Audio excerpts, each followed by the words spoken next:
जब दुर्वासा ऋषि का क्रोध चरम पर पहुंचा तो इंद्र को होश आया। अरे ये क्या मुझसे हो गया। तुरंत हाथ जोड़कर ऋषि के चरणों में झुक गया। महाराज मुझे क्षमा करे, मुझसे बहुत बड़ी भूल हो गई।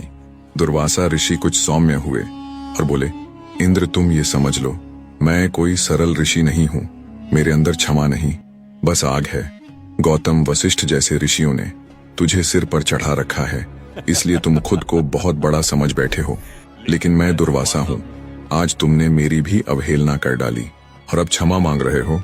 क्या तुम नहीं जानते कि मेरी लहराती जटाओं और टेढ़ी भौहों को देखकर सब डर जाते हैं? और ये माफी किसी और से मांग, मैं तुझे क्षमा नहीं कर सकता। इतना कहकर दुर्वासा ऋषि चले गए और इंद्र भी भारी मन से ऐरावत पर बैठकर भारी मन से अमरावती की ओर लौट गए। इस श्राप से तीनों लोक, देवलोक, मृत्युलोक और पताल अपनी समृद्धि खोने लगे। पेड़ पौधे मुरझा गए, तपस्वियों ने तप करना छोड़ दिया और लोगों ने दान पुण्य करना छोड़ दिया। हर तरफ लालच, मोह, अहंकार फैल गया। सत्य, धर्म और पवित्रता लुप्त हो गए।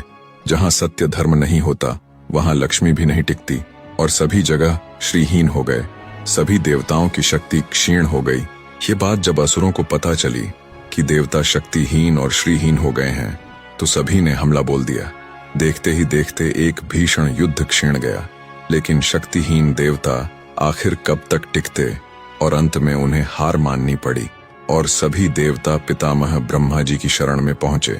सब देवताओं ने मिलकर ब्रह्मा जी को पूरा वृत्तांत सुनाया।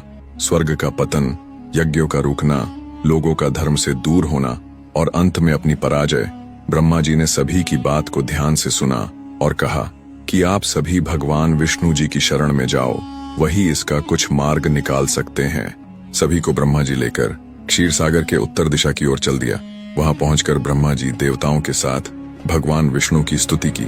हे प्रभु, आप सबसे सूक्ष्म हैं और सबसे भारी। आप ही पृथ्वी का आधार है, आप ही सर्वेश्वर हैं, आप ही अनंत हैं और आजन्म है। सारा ब्रह्मांड आप में स्थिर है। आपसे ही सब उत्पन्न हुआ है और आप ही सभी में विद्यमान हैं। आप ही परमात्मा हैं जिसमें कोई गुण और कोई बंधन नहीं है। शुद्ध से भी परम शुद्ध है। आप पर सभी मुनि जन ध्यान करते हैं मोक्ष की आशा में। हे प्रभु, आप काल से भी परे हैं। आप पर कुछ भी प्रभाव नहीं डाल सकता। हे नारायण, हम पर प्रसन्न हो जाइए। देवताओं की हृदय स्पर्शी स्तुति से भगवान विष्णु प्रसन्न हुए और सभी के समक्ष प्रकट हुए। चार भुजाधारी और अद्भुत सुंदर रूप देखकर सभी ने उन्हें प्रणाम किया। तभी भगवान विष्णु जी ने सभी के हृदय की बात जानकर अपनी मधुर वाणी से बोले, हे ब्रह्मा जी और समस्त देवगण,